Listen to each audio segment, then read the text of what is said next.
batela mikongo. Yahweh, Yahweh, benisa mikongo. Yahweh, Yahweh, batela mikongo.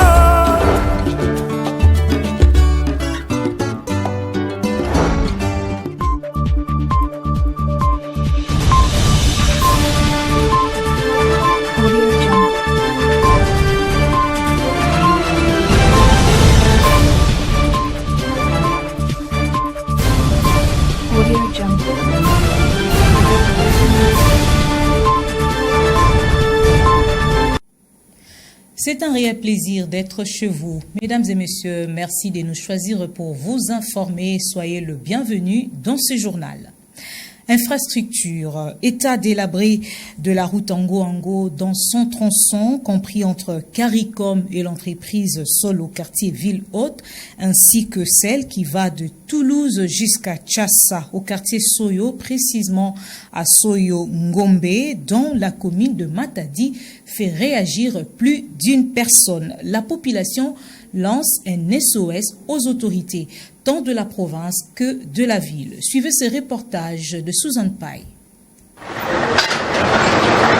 Le délabrement routier dans la ville portuaire de Matadi devient une situation embarrassante pour la population matadienne, notamment celle qui vit aux abords de la route Ango-Ango dans son tronçon compris entre le pont CARICOM et la bifurcation entre la route Tchassa et celle citée si haut à la hauteur de l'entreprise Sol au quartier Ville-Haute. Cette route d'intérêt capital est dans un état de dégradation sans précédent. Utilisée plus par des camions de gros tonnage, la route nationale numéro 14 fait parler plusieurs. Le peuple va souffrir la maladie à grippe, trop de poussière.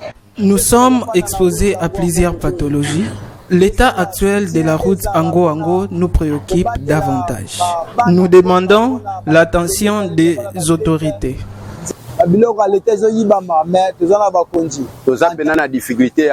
Nous avons vraiment une grande difficulté ici. L'état de la route nous préoccupe. Les autorités ont promis de réhabiliter cette partie, mais jusqu'à présent, rien n'est fait. Nous lançons un message aux autorités. Du côté de Soyo-Ngombe, la situation est la même. Le tronçon routier qui facilite le trafic de Toulouse jusqu'au quartier communément appelé Tchassa devient de plus en plus impraticable à cause de son état actuel. Même les motocyclistes ont du mal à circuler suite à son état de délabrement avéré. Le quartier Soyo-Ngombe a beaucoup de défis. Le plus préoccupant est l'état délabré de cette route. Les travaux de réhabilitation ont débuté à l'époque de Guibandou, notamment les travaux de construction des caniveaux. Depuis lors, ces ingénieurs ont pris la poudre d'escampette. Malgré nos démarches auprès du président de l'Assemblée provinciale, Papi Mantezolo, et au gouverneur Kras Bilolo, rien n'est fait. Nous enregistrons des blessés issus des accidents. Notre désir le plus ardent est de voir cette route être réhabilitée. Rappelons que l'état de cette route menace sérieusement la sécurité des usagers, dont les vendeurs et vendeuses du petit marché Soyo-Ngombe. Un atelier stratégique sur la stabilisation des institutions provinciales a été initié par le chef de l'État Félix-Antoine Tshisekedi Tshilombo lors de la 44e réunion du Conseil de ministres. L'ouverture solennelle de cet atelier à l'intention de chefs des exécutifs provinciaux et présidents des assemblées provinciales a été lancée le mardi 2 septembre 2025 par le vice-premier ministre, ministre en charge de l'Intérieur, Sécurité, Décentralisation et Affaires coutumières, Jacquemain Chabani, nous dit Regelengesa. C'est pour mettre fin aux tensions qui minent la gouvernance locale, caractérisées aux problèmes fréquents entre exécutifs provinciaux et assemblées provinciales, souvent marqués par des motions de défiance à répétition, que sur instruction du chef de l'État, Félix-Antoine Tshisekedi Tshilombo, le VPM en charge de l'intérieur, sécurité, décentralisation et affaires coutumières, Jacquemain Chabani, a lancé mardi 2 septembre 2025 à Kinshasa l'ouverture d'un atelier sur la stabilisation des institutions provinciales. au cours de la 44e réunion ordinaire du Conseil des ministres, le président de la République, chef de l'État, a exprimé sa volonté de voir les provinces retrouver la stabilité politique indispensable pour exécuter les programmes de développement et contribuer à la cohésion sociale. Très indispensable surtout en cette période cruciale que traverse notre nation. Prenant part à ces assises, le gouverneur, vice-gouverneurs et présidents des assemblées provinciales ont un seul devoir, celui d'identifier les sources des crises et faire des propositions concrètes pour consolider la bonne gouvernance sur toute l'étendue de la République démocratique du Congo. Le VPM de l'Intérieur et Sécurité a mis l'accent sur la nécessité d'une maturité politique dans le chef de dirigeants locaux. Ce que le président de la République et l'ensemble de notre peuple attend de nous est assurer la stabilité institutionnelle dans les provinces afin que les gouverneurs et leurs équipes travaillent dans la sérénité. Améliorer les conditions de vie de nos populations, car c'est la finalité de toute action publique. S'en était suivi de la répartition en panel où le participant était appelé à exploiter les différentes thématiques. Il a peint la situation sécuritaire du pays. Le vice-premier ministre en charge de l'intérieur, sécurité, décentralisation et affaires coutumières, Jacquemain Chabani, était également face aux journalistes le mardi 2 septembre 2025 à Kinshasa, nous dit ses commentaires. Il a été face au chevalier de la plume le mardi 2 septembre 2025 dans le cadre de l'exercice de redevabilité dont sont soumis les membres du gouvernement, les mandataires publics et autres. Le vice-premier ministre en charge de l'intérieur, sécurité, décentralisation et affaires coutumières, Jacquemain Chabani, a peint les tableaux de la situation sécuritaire dans l'est du pays, mais aussi dans plusieurs parties de la République, dans son exposé au cours d'un briefing presse qu'il a conjointement animé avec son homologue Patrick Mouyaya.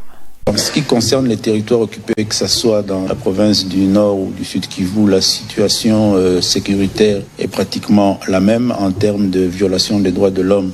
Nous continuons au jour le jour à enregistrer les différentes violations des droits de nos concitoyens qui vivent dans des conditions extrêmement difficiles d'insécurité. Il faut dire que les rafles et les enlèvements des jeunes gens continuent pour les enrôler de force dans les mouvements armés. Le respect aussi malheureusement du principe de cessez-le-feu reste encore tout un challenge. Dans les contextes actuels où la République démocratique du Congo fait face à l'insécurité grandissante dans plusieurs localités, l'identification de la population s'avère importante.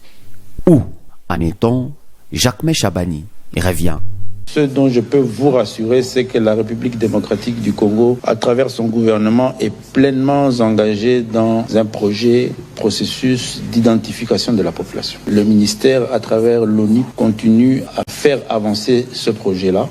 Vous ne pouvez pas revendiquer un dialogue en prenant les armes. Joseph Kabila, ancien président élu, se moque de la nation et des victimes en parlant de dialogue après avoir sémé la violence à Rutshuru, Nirangongo et Massissi, a-t-il commenté sur la sortie médiatique de Joseph Kabila. Monsieur Kabila, ancien président de la République démocratique du Congo, ne peut pas se permettre aujourd'hui de dire que Kinshasa ne favorise pas le dialogue, pendant que lui, ancien président de cette République, bénéficiant d'une loi qui lui donne des privilèges, mais aussi des obligations, a pris les armes contre la République. Et ça, ce n'est plus un débat. Toute personne sérieuse, avisée, qui suit la crise sécuritaire que vit et subit le peuple congolais, toute personne qui cherche et qui recherche des informations sur cette crise connaît et sait qui est la personne qui est derrière cette crise. Quel rôle joue M. Kabila dans cette crise? Il en est le chef de guerre.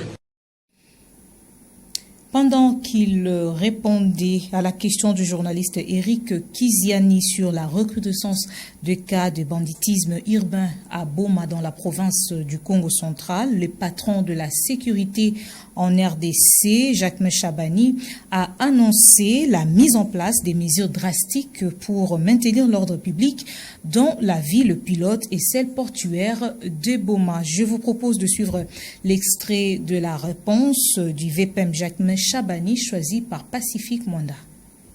Boma, dans le Congo central, connaît de plus en plus de vagues qui se soulèvent par rapport à la criminalité urbaine, alors que votre gouvernement a quand même réussi à faire un certain nombre de choses au niveau de Kanyama-Kasese. L'exemple avec le général Kassongo Kabwik, ça porte de fruits. Pourquoi ne pas multiplier ça au travers du territoire national ? Concernant la criminalité à Boma, oui, il y a la problématique d'une certaine oisivité dans laquelle se retrouve une certaine catégorie de la jeunesse congolaise. Lorsque nous menons de fortes opérations contre la criminalité dans la ville de Kinshasa, ces groupes-là dont je parlais tout à l'heure, de ces bandes organisées de criminels, ont pour stratégie de quitter la ville de Kinshasa pour échapper à la répression policière. Et elles vont dans deux directions, soit vers la province du Congo central, soit vers le Kwilu ou le Kwango, pour échapper au service de la police. Et elles s'y installent et elles créent aussi là-bas des cycles de criminalité. Mais il y a aussi les pays frontaliers, dont principalement l'Angola. Et c'est clairement visible, les dernières arrestations qui ont été faites dans ces différents groupes de criminels, on trouve non seulement ces nationalités-là, mais aussi des citoyens congolais résidant dans telle province qui sont dans des mouvements migratoires entre les différentes villes. Depuis ce qu'on a connu dans la ville de Boma dernièrement, des événements regrettables. Nous avons envoyé le commissaire général de la police nationale congolaise en mission pour inspection au niveau interne de la police. Il y séjourne jusqu'à présent, je crois qu'il va rentrer dans les 48 heures. Nous attendons son rapport pour nous permettre de prendre des dispositions aussi au niveau interne de la police pour permettre à ce que nous puissions corriger en interne et donner aux villes de la province du Congo central un commandement plus rassurant qui va mieux sécuriser nos populations. Et en sport, nous allons parler football à présent. La jeunesse sportive de Kwilungongo a remporté le mardi 10 septembre 2025 le tournoi national de moins de 17 ans en battant en finale Salvador, l'équipe de la capitale au stade Tata Raphaël de Kinshasa sur la note de 1-0. Le détail avec Glodino Lucan. La jeunesse sportive de Kwilungongo entre dans l'histoire de vainqueur de la Ligue nationale de football des jeunes en République démocratique du Congo de moins de 17 ans. Après celui remporté la fois passée par le tout-puissant Mazembe de Lukala, l'équipe de Kwilungongo a décroché ce mardi 2 septembre 2025 le titre de la LINAFJ I-17 édition 2025 en République démocratique du Congo en s'imposant sur la plus petite marge 1-0 face à Salvador de Kinshasa au stade Tata Raphaël. L'unique but de la partie a été marqué à la 26e minute de jeu. Une victoire historique pour le club qui couronne un parcours remarquable tout au long du championnat. Le président de la jeunesse sportive de Kwilungongo n'a pas caché son sentiment. C'est une grande joie pour nous, une récompense du travail acharné de nos jeunes et du staff technique. Ce titre montre que l'avenir du football congolais est entre les bonnes mains, a-t-il déclaré après cette victoire en finale. De son côté, le président de la LINAFJ s'est exprimé en ces termes. Nous sommes satisfaits de ce qui s'est passé. Une fois de plus, la coupe va en province. Cela prouve à suffisance combien ce football de jeunes est pris au sérieux au niveau de province. On a vu vraiment qu'il y a de la qualité et ça ne peut que nous réjouir. Et je crois que nos compétitions, nous devons les commencer en début de la saison et avoir tous les moyens en début de la saison. Et quand nous clôturons pendant la période des vacances, que nous ne soyons pas surpris. Ces sacres de la JSK est salué comme une inspiration pour les jeunes talents en quête d'un avenir prometteur dans le football. Restons toujours dans ces chapitres sportifs pour parler autre chose. Au cours d'une conférence de presse tenue mardi 2 septembre 2025, l'association des dirigeants de clubs de football en RDC, l'AFDFECO, à travers son président Lambert Osango, a donné les informations claires concernant la problématique liée à la représentativité de clubs congolais aux compétitions des interclubs de la CAF édition 2025-2026. Suivez. Vous venez de suivre dimanche passé, il y a eu un point de presse organisé par le président de la CAF où il a demandé au secrétaire général de la CAF de répondre à l'une des questions lui posées par un journaliste. Nous pensons qu'il y a un problème parce que jusque-là, il n'y a jamais eu une décision qui dit effectivement ou correctement c'est que nos clubs devraient nous représenter au niveau des interclubs et peuvent subir ou quoi. Parce qu'au jour d'aujourd'hui, la fédération va envoyer la liste de 4 clubs qui devraient représenter la RDC au niveau des interclubs. Évidemment, il s'est passé qu'il y a un problème. Il y a l'un de nos clubs, le tout-puissant Mazembe, qui avait accusé, qui était parti au niveau du TAS pour réclamer un certain nombre de points, dont l'un a ramené le TAS à décider sur la continuité du championnat. Cette décision du TAS essaie un peu de bloquer certains clubs au niveau du pays, les interclubs, parce que la CAF exécute la décision de continuer les championnats alors qu'à ce moment-là, aucun club ne pourrait vraiment aligner des joueurs ou rappeler l'équipe pour reprendre les championnats. Il y a eu échange de correspondance entre l'Econor et la Linafoot et la réponse de la Linafoot avait plu à la fédération ou au Conor de saisir aussi le TAS pour lui faire comprendre que c'était impossible de continuer le championnat. Mais nous pensons que la situation actuelle devrait être clairement définie pour que nous sachions pourquoi nous devrions arriver là. Donc c'est ça au moins la difficulté et les problèmes. Et enfin, 1400 morts, c'est désormais le bilan officiel du tremblement de terre survenu en Afghanistan. Mais d'après l'Organisation des Nations Unies, de centaines de milliers de personnes pourraient être touchées par cette catastrophe. Le journal international avec TV5 Monde. Le bilan va continuer de s'alourdir. Les Nations Unies annoncent que plus de 100 000 personnes pourraient être affectées par ce séisme. Sur les lieux de la catastrophe, les secours et les autorités s'activent. Nous recherchons les personnes blessées. Le nombre de blessés augmente. Nous ne pouvons donc pas donner de chiffres exacts. Notre département a livré des dizaines de tonnes de nourriture et d'autres fournitures dans la zone sinistrée. Une aide insuffisante. Le ministère de la Santé des talibans lance un appel à l'aide humanitaire internationale. Nous appelons de toute urgence les organisations humanitaires à intervenir et à fournir une aide immédiate, afin que les habitants des zones touchées puissent être protégés contre de nouvelles tragédies.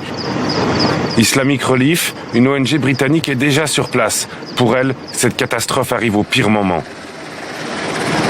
Cette catastrophe survient alors que la population afghane est déjà confrontée à une sécheresse généralisée et aux conséquences de la réduction des aides humanitaires à l'échelle mondiale qui ont entraîné la fermeture de services essentiels tels que les établissements de santé et les centres nutritionnels. En plus de ces difficultés, les endroits les plus touchés sont éloignés ou difficiles d'accès. Les routes de montagne, souvent détruites par le séisme. Et c'est tout pour cette session d'information, mesdames et messieurs. Merci à vous de nous avoir suivis. Merci à Spac Tamba pour la réalisation. Nous aurons le plaisir de revenir chez vous incessamment. En attendant, restez fidèles au programme d'Ecopolis.